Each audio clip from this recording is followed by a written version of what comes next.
하나님 말씀 봉독하겠습니다. 오늘 말씀은 마태복음 9장 1절에서 8절 말씀입니다. 신약성경 제가 가진 성경으로는 13쪽에 있습니다. 9장 1절부터 8절 말씀입니다. 제가 봉독하겠습니다. 예수께서 배에 오르사 건너가 본 동네에 이르시니 침상에 누운 중풍병자를 사람들이 데리고 오거늘 예수께서 그들의 믿음을 보시고 중풍병자에게 이르시되 작은 자야 안심하라 내 죄 사함을 받았느니라. 어떤 서기관들이 속으로 이르되 이 사람이 신성을 모독하도다. 예수께서 그 생각을 아시고 이르시되 너희가 어찌하여 마음에 악한 생각을 하느냐. 내 죄 사함을 받았느니라 하는 말과 일어나 걸어가라 하는 말 중에 어느 것이 쉽겠느냐. 그러나 인자가 세상에서 죄를 사하는 권능이 있는 줄을 너희로 알게 하려 하노라 하시고 중풍병자에게 말씀하시되 일어나 내 침상을 가지고 집으로 가라 하시니 그가 일어나 집으로 돌아가거늘 무리가 보고 두려워하며 이런 권능을 사람에게 주신 하나님께 영광을 돌리니라. 아멘. 지난 주일에는 예수께서 가다라 지방에서 귀신 들린 자를 고치신 사역에 대해서 말씀드렸습니다. 그 귀신은 돼지떼에 들어갔고 돼지떼가 몰사하니까 가다라 지방 사람들이 예수님에게 그곳을 떠나시기를 간구하셨어요. 그래서 예수님은 그곳을 떠나셨습니다. 그래서 오늘 본문 1절에 어디로 가셨다고 합니까? 본 동네에 이르시니 그랬어요. 본 동네. 본 동네가 어딜까요? 예수님의 본 동네. 지금은 우리가 본 동네란 말을 잘 안 쓰죠. 본 동네. 예수님의 사역의 중심지였던 가버나움을 말합니다. 예수님이 지금 사시고 계신 그 본 동네로 가셨다 그 말입니다. 예수께서 가버나움에 돌아오시니까 뭔 일이 일어났을까요? 가버나움으로 떠나실 때 왜 떠나셨는지 기억하시죠? 수많은 사람 병자들을 데리고 왔다. 고쳐주시라고. 가버나움에 돌아오시는 것을 보고 또 많은 사람들이 이전처럼 그렇게 모였어요. 아마 이들은 예수께서 가다라 지방에 계시는 동안 이제 나오실까 저제 나오실까 그리고 그렇게 기다리고 계셨던 것 같아요. 그런데 2절을 보면 사람들이 데리고 온 그 환자들 중에 한 중풍병자가 있었다 그래서요. 그때 수많은 사람들이 예수님 앞에 모여 있었기 때문에 중풍병자를 데리고 온 사람들이 이 환자를 데리고 예수님 앞에 접근하기가 대단히 어려웠어요. 대단히 어려웠어요. 그런데 이 중풍병자를 데려온 사람들은 이 환자를 예수께서 반드시 고쳐주실 것이다. 그런 믿음을 가지고 있었거든요. 그래서 포기할 수가 없었어요. 어떻게든 예수님 앞으로 가려고 했죠. 어떻게 갔을까요? 여기는 지금 그 이야기가 안 나오는데 마가복음에 보면 이 사람들이 어떻게 환자를 예수님 앞에 데려가냐면 지붕을 뜯었다 그랬어요. 지붕 위에 올라가서 지붕을 뚫고 환자가 누운 침상을 예수님 앞으로 이렇게 달아내렸다. 참 대단하지 않습니까? 이런 끈기가 신앙에는 이런 끈기가 있어요. 이런 확신이 있어야 합니다. 이런 끈기, 이런 확신이 우리에게 기적을 가져다 주는 겁니다. 예수께서 이들의 믿음을 보시고 병을 고쳐주시기로 작정하셨어요. 환자의 믿음이 아니고 환자를 데리고 온 사람들의 믿음입니다. 환자는 아마 어른이 아니고 그렇다고 해서 아주 어린 아이도 아니고 믿음을 가질 만한 그런 나이가 아니었던 것 같아요. 그래서 예수님이 이 병자를 부르실 때 작은 자야 그렇게 부르지 않습니까? 그래서 그렇게 추정을 합니다. 나이가 아주 어린 아이도 아니고 어른도 아니었을 것이다. 이스라엘 사람들은 자신보다 어린 사람들을 부를 때, 다정하게 부를 때 이렇게 불렀다고 그래요. 예수께서 이 아이의 병을 고쳐주시면서 네 병이 나을지어다. 이렇게 말씀을 하셨으면 아무 문제가 없었을 텐데 2절을 보면 그렇게 말씀하지 않으세요? 작은 자야 안심하라. 내 죄 사함을 받았느니라. 이렇게 말씀하셨어요. 네 병이 나을지어다. 그러면 나으면 된단 말이에요. 그런데 내 죄 사함을 받았느니라. 이렇게 말씀을 하시니까 문제가 발생했어요. 뭔 문제가 발생했냐면 3절을 보면 그것을 보고 예수님의 그 말씀을 듣고 어떤 서기관들이 속으로 생각하기를 이 사람이 신성을 모독하고 있다. 저 말은 신성 모독죄에 해당한다. 이렇게 생각한 거예요. 이 서기관들은 예수님을 감시하러 여기 온 것 같아요. 그때 예수님은 이스라엘 사람들 사이에 굉장히 유명해지셨거든요. 그래서 이스라엘의 종교 지도자들의 귀에도 예수님이라고 하는 분이 갈릴리 지역에서 이렇게 사역하고 계신다고 하는 그 소문이 들어갔어요. 그러니까 종교 지도자들이 사람들을 시켜서 예수님의 동태를 주시하기 시작한 겁니다. 감시한 겁니다.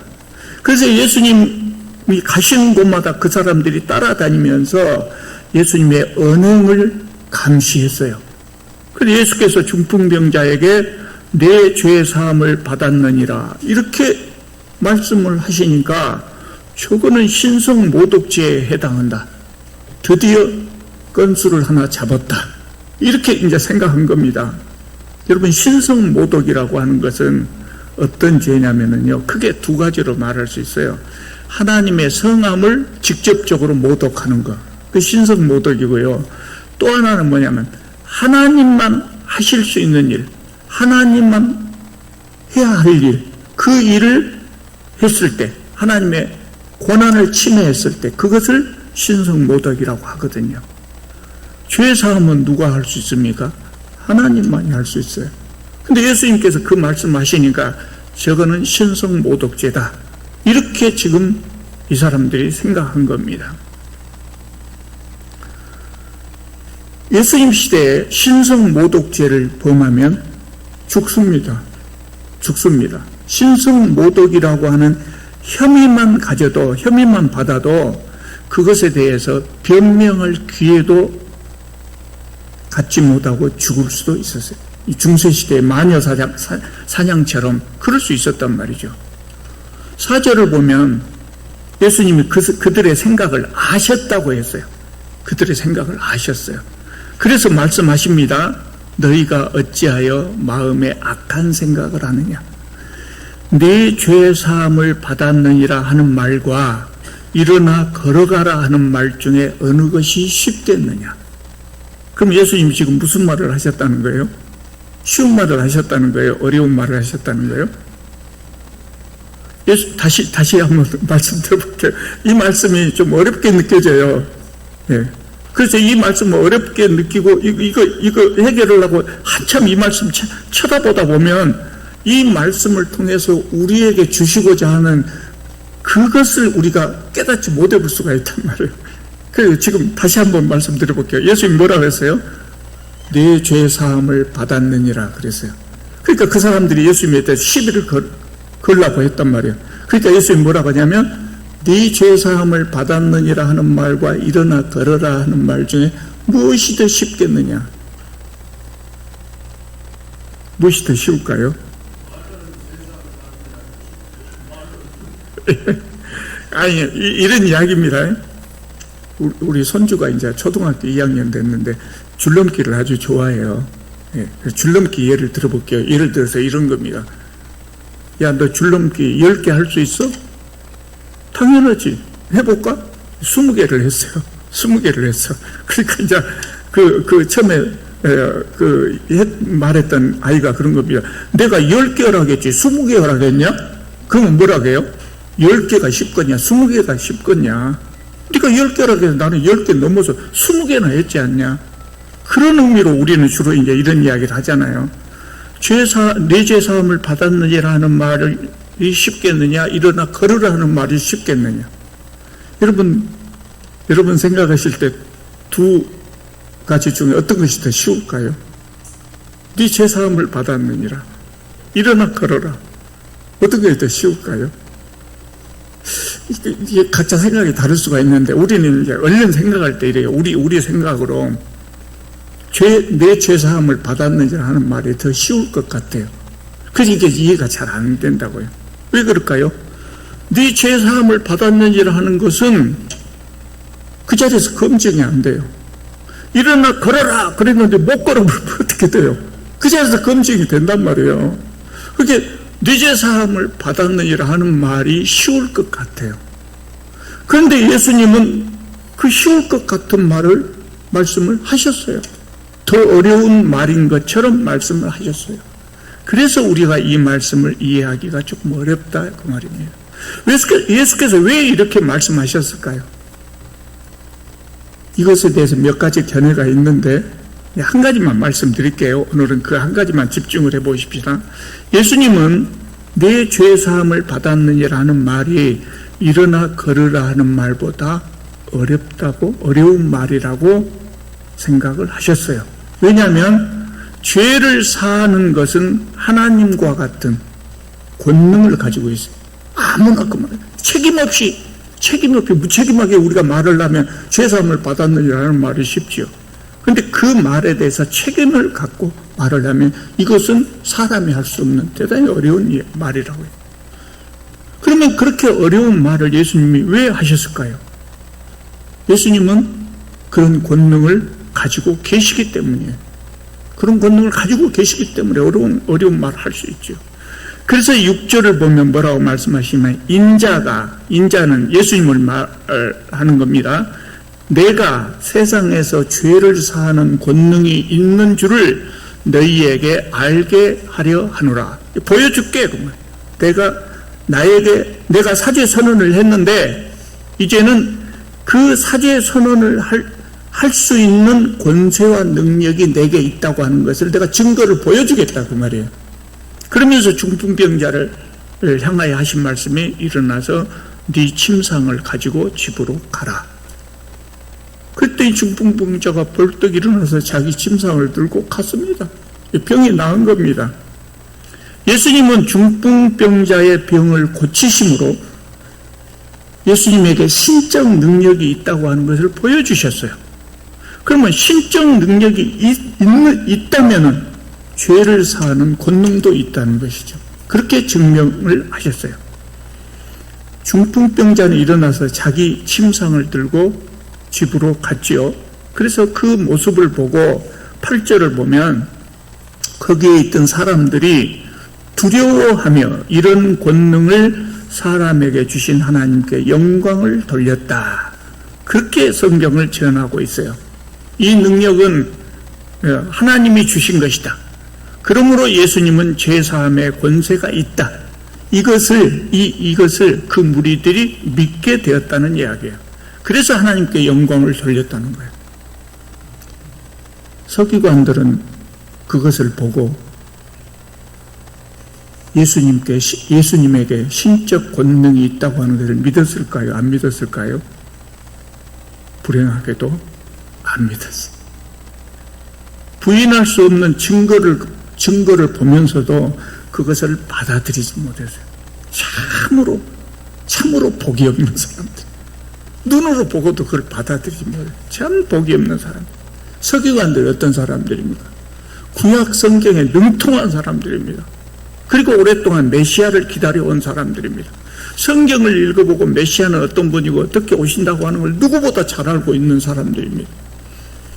그런데 그것을 옆에서 봤습니다. 그러면서도 받아들이지 못해요. 그들이 이미 알고 있는 성경 지식으로 완고하게 아주 견고한 자기만의 성을 쌓아버린 겁니다. 성을 쌓아버리고 이게 쌓아버리니까 진리가 와도 그걸 받아들이지 못한 거예요. 여러분, 진리를 추구하는 사람들은 항상 열린 마음을 가져야 됩니다. 말랑말랑한 마음. 무엇이든지 진리는 내가 받아들이겠다. 그런 마음을 가져야 돼요. 그런데 우리가 나이가 먹어가면서 세상 경험을 하게 되잖아요. 경험을 하게 되고 지식을 쌓아가잖아요. 그러면 그것으로 자기 나름대로 어떤 통찰력을 갖게 된단 말이죠. 근데 그것을 견고하게 갖고 있어요. 그리고 한 번 이게 만든 생각을 아무리 다른 사람이 무슨 말을 해도 이것을 양보할 생각을 하는 거예요. 그 불행하게 되는 겁니다. 진리를 찾을 수가 없는 겁니다. 새로운 이론이, 학자들은 그래요. 새로운 이론이 나오면 언제든지 내거 폐기하고 그걸 받아들일 그런 열린 마음을 가져야 돼요. 그게 우리 진리를 추구하는 사람들의 그 마음이에요. 항상 그래야 돼. 그래야 새로운 것을 받아들일 수 있고 진리를 찾을 수가 있단 말이죠. 이 사건을 보면 예수님은 병을 고쳐주시기 전에 먼저 죄를 사해 주셔요. 죄 사함이 병 고침보다 먼저다고요. 병자를 치료하는 것보다 죄 사함이 더 중요하다는 것이에요. 그러니까 병 고침을 받고자 하는 사람은 먼저 믿고 죄 사함을 받아야 된다는 의미예요. 그러고 난 다음에 병 고침을 받는 것이죠. 여러분, 예수님이 세상에 오신 주된 목적이 뭡니까? 사람들의 병을 고쳐주시러 오셨습니까? 아니, 사람들의 병을 고쳐주시려고 오신 것이 아니고 주된 목적은 죄를 사해 주시려고 오신 거예요. 믿음이 없는 사람들은 죄 사함을 받는 것보다 병을 고치는 것이 더 좋다고 생각할 수도 있어요. 근데 우리는 그렇게 생각하면 안 되지. 계산을 해보면 나와요. 계산을 해보면. 왜냐하면 병 고침은 일시적인 거예요. 병을 고쳤다고 해서 영원히 사는 거 아니에요. 그냥 육신의 생명이 연장될 뿐이에요. 죄 사함을 받으면 어떻게 돼요? 영생을 얻게 돼요. 영원히 사는 거예요. 그러니까 병 고침도 참 복된 일이지만 죄 사함은 비교할 수 없이 복된 일이라는 거예요. 그것은 이제 안 믿는 사람들은 잘 모르죠. 그래서 예수님은 죄 사함이 먼저라고 지금 이 사람의 죄를 먼저 사해 주시는 거예요. 질병에 대해서 말씀드리는 김에 우리 기독교인들이 질병에 대해서 갖고 있는 오해에 대해서 한 가지 더 말씀드리려고 해요. 많은 분들이, 기독교인 중에 많은 분들이 질병의 원인이 죄라고 생각하는 사람들이 많이 있어요. 질병의 원인이 죄다. 우리가 병에 걸리는 것은 죄 때문이다. 그렇게 생각하는 사람들이 의외로 많아요. 의외로 있어요. 어떤 목사님이 그 미용실에 머리를 깎으러 갔는데 젊은 여자분들이 말씀하시는 거예요. 대화를 하는데 그 중에 한마디를 들었는데 뭐냐면, 참 우리 하나님은 정확하셔. 내가 지난달에 11조를 조금 적게 했더니 우리 아들이 대번에 감기가 걸려볼 때 그렇게 이야기해요. 우리 하나님 그런 하나님 아니에요. 우리 하나님 그런 하나님이 아니에요. 근데 하나님은, 내가 이 표현을 안 쓰려고 했는데 표현을 안 쓰면 좀 말이 안 되겠네요. 하나님은 그렇게 옹졸한 하나님이 절대 아니에요. 네. 여러분, 제가 지난 12월부터 5개월 동안 여기 와서 설교했잖아요. 근데 5개월 별로 안 됐는데, 전에는 안 그랬는데 이번에는 5개월 동안 감기 2번이나 걸렸어요. 뭔 죄가 많아서 그랬을까요? 죄가 많아서 그랬다면 목회 그만둬야지요. 많은 목사님들이 목회의 스트레스로, 목회하다가 스트레스를 많이 받아서 그랬는가, 어려운 질병에 걸리신 분들이 꽤 많아요. 다 죄가 많아서 그런 것 같아요. 죄 때문에 벌을 받아서 그런 것은 아니라는 거예요. 여러분, 물론 우리가 안 좋은 일을 하잖아요. 죄가 아니라 나에게 안 좋은 일을 하면 그 결과로 병에 걸리거나 사고가 날 수 있어요. 예를 들어서 술을 너무 좋아해요. 술을 많이 마시면 어디가 어긋나요? 간이 나빠지죠. 그것은 죄를 지어서가 아니라 그 결과로. 또 음주운전 해버렸다. 그럼 어떻게 돼요? 사고 나서 다칠 수 있잖아요. 그럴 수는 있어요. 그러나 하나님께서 우리가 못된 짓을 했을 때 그 벌로 병에 걸리게 하시거나 그 벌로 사고로 다치게 하시거나 절대 그런 일이 없다고 말할 수 있을 정도로 매우 드물어요. 매우 드물어요. 그럴 수도 있겠죠. 하나님 하시는 일에 못하실 일이 어디가 있겠어요? 예. 근데 그런 일은 없다라고 말할 수 있을 정도로 매우 드물어요. 사람이 못된 짓 하면 하나님께서 못된 짓 한 사람마다 벼락을 쳐버립니까? 벼락 쳐서 그냥 그 자리에서 쓰러져 죽게 합니까? 그럴 수도 있지요, 물론. 그럴 수도 있지만 그런 경우는 없다. 이렇게 말할 정도로 매우 드물다고 말입니다. 그래서 일반적인 경우에는 하나님이 벌로, 그 사람이 잘못한 일에 대한 죄에 대한 벌로 병을 주시는 것은 없어요. 왜 그렇습니까? 그거 우리가 예수님이 그 말씀하셨어요. 요한복음 9장에 보면은요, 예수님의 제자들이 이렇게 길을 가는데 저 앞에 나면서부터, 어머니 뱃속에 태어나면서부터 앞을 보지 못하는 사람이 걸어가고 있었어요.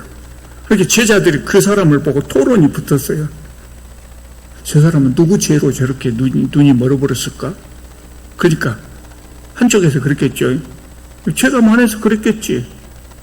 아니, 어머니 뱃속에 있는 아이가 뭔 죄를 지었다고 나면서부터 눈이 안 보이냐?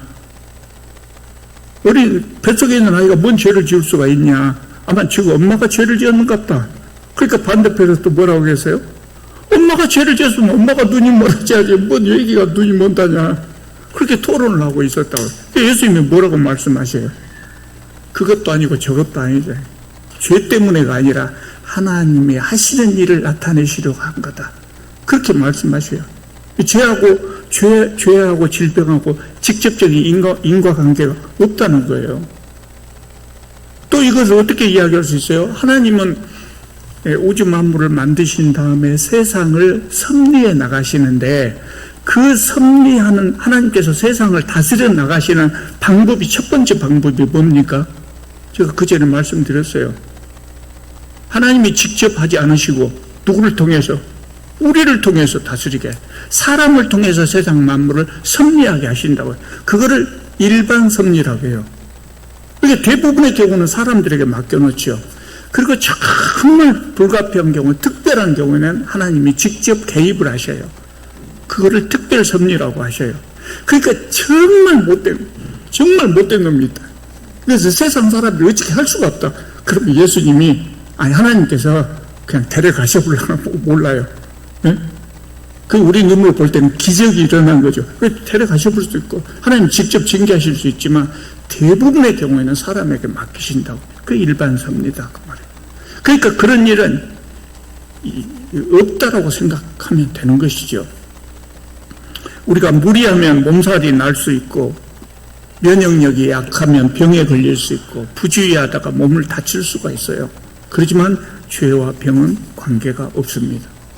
그런데 사람들이, 기독교인들이 왜 죄의 결과로 병에 걸렸다고 생각을 할까요? 구약성경에 보면 그런 부분이 많이 나오거든요. 우리가 얼마 전에 출애굽기 읽었잖아요. 그 출애굽기 보면 백성들이 말을 안 들을 때 하나님께서 질병으로 징계하시는 부분이 나오잖아요. 그런 부분이 성경에 여러 번 나온다고. 질병으로 백성들을 징계하시는 것이 나와요. 그래서 죄의 결과로 병이 왔다고 생각을 하는 거예요. 그럴 수도 있어요. 근데 아까 말씀드린 대로 거의 없다고 볼 수 있어요. 그러면 그것을 보고 왜 우리가 병과 죄의 인과관계를 이야기하냐면, 성경에 질병이 나오는 경우가, 많은 경우가 하나님의 징계로 나온단 말이에요. 그래서 그러는데, 여러분, 출애굽할 때 하나님의 징계가 아니고 자연스럽게 병에 걸린 사람이 있었겠습니까? 없었겠습니까? 훨씬 많지. 하나님의 징계로 병에 걸린 사람보다 자연스럽게 병에 걸린 사람이 훨씬 많죠. 그런데 그 사람 이야기를 성경에 쓸 필요가 있어요? 없어요? 없어요. 그러니까 징계를 당해서 질병으로 하나님이 징계하신 것만 성경에 나오니까, 그러니까 질병하고 죄하고 인과관계가 있는 것으로 생각한다고 말해요. 그런 것은 없습니다. 그래서 여러분들 그렇게 생각하면 절대 안 됩니다. 절대 안 됩니다. 일반적으로 질병과 죄는 관계가 없다, 이렇게 생각하시기 바랍니다. 이런 말도 있어요. 온갖 질병은 죄 때문에 온 것이다. 그 말은 맞습니다. 그러니까 내가 걸린 병에 걸린 이유가 질병 때문이다가 아니고 세상에 병이 생겨난 것은 죄 때문이다. 그 말은 맞다, 그 말입니다. 그 말이 뭔 말이냐면, 하나님께서 세상을 만드셨을 때 병을 만드셨을까요? 안 만드셨을까요? 그것은 성경에 안 나왔으니 모르겠어요. 근데 저는 안 만들으셨을 거라 생각해요. 왜냐하면 하나님께서 세상을 딱 만드신 다음에 보시기에 좋았더라 그랬거든요. 좋은 것만 만들었어요. 근데 질병이라고 하는 게 어떻게 생기냐면, 아무 문제가 없는 상황에서도 사람들이 살아가는 방식을 잘못되게 하면, 하나님께서 좋은 것을 주셨지만 그것을 하나님께서 사용하라고 하시는 대로 사용하지 않고 자기 마음대로 엄한 방법으로 사용하면 그것이 나에게 화가 될 수가 있어요. 그 질병이 그렇게 해서 생겨났다고 생각해요. 하나님이 주신 좋은 것을 하나님이 말씀하신 세우신 질서대로 사용하지 않았기 때문에 병이 세상에 생기기 시작했다고요. 그렇게 생긴 병이 몸이 약한 사람을 공격하는 거예요. 그래서 그런 의미로 온갖 병들은 죄 때문에 왔다, 그 말은 맞아요. 그러나 어떤 사람이 죄 때문에 병에 걸렸다, 그것은 맞지 않다. 자, 오늘 말씀이 보여주는 것이 또 하나가 있습니다. 그게 뭐냐면 예수님은 누구신가 하는 거예요. 오늘 말씀은 가장 중요한, 오늘 이 9장에, 마태복음 9장에서 보는 교훈 중에 가장 중요한 교훈이 뭐냐면 예수님은 누구신가 하는 거예요. 그 어디가 나왔어요? 여러분, 예수님께서 가버나움에서 병자를 베드로의 장모를 고쳐준 다음에 많은 사람들이 막 몰려왔잖아요. 그러니까 예수님이 배를 타고 가버나움을 떠나서 가다라 지역으로 가셨죠. 가시다가 호수에서 뭐를 만났어요? 돌풍을 만났어요. 풍랑이 일어났어요. 그래서 예수께서 주무시다가 깨어나서 풍랑을 잠잠하게 하셨다고요. 그때 제자들이 뭐라고 했어요? 이가 어떠한 사람이기에 바람과 바다도 순종하는가? 그렇게 제자들이 이야기를 했어요. 그런데 마태복음을 기록한 마태복음의 기자는 제자들의 그 말을 통해서 우리에게 도전하고 있는 거예요. 여러분 생각해 보십시오. 이분이 누구일까요? 누구이길래 바람과 바다도 순종할까요? 그렇게 질문을 한 거예요. 그 다음에 지난주에 우리가 가다라 지방에서 귀신 들린 사람을 고치신 기적을 봤잖아요. 그때 그 사람 몸속에 들어갔던 귀신이 예수님을 보고 뭐라고 말합니까? 하나님의 아들 예수여, 우리가 당신과 무슨 상관이 있나이까? 폭풍을 잔잔케 할 때 마태복음의 기자가 이분이 누굴까요? 우리에게 질문을 던져놓고 그 다음에 답을 주시기를 귀신의 입을 통해서 하나님의 아들이요. 예수님은 하나님의 아들이라고 하는 걸 귀신이 증거한 거예요. 그리고 오늘 본문도 그것의 연장인데, 오늘 본문에서는 예수님이 어떻게 나타나십니까? 죄를 사하는 권능을 가지신 분으로 나타난다고요. 그러면 죄를 사하는 것은 누가 할 수 있어요? 하나님만이 하실 수 있어요. 그래서 오늘 본문이 우리에게 가르쳐 주시는 것은, 마태가 오늘 본문을 통해서 우리에게 정말 하고 싶은 이야기가 뭐냐? 예수님은 인간의 몸을 입고 이 땅에 오신 하나님이다. 그것을 이야기하고 있는 겁니다. 바리새인들은 율법을 그렇게 잘 알고 있었지만, 그리고 예수님 옆에서 예수께서 베푸신 기적을 직접 보았지만 인간의 몸을 입고 오신 하나님을 만나지 못했어요. 우리는 우리를 죄 가운데서 구원하시기 위하여 이 땅에 오신 하나님을 다 만날 수 있기를 바랍니다.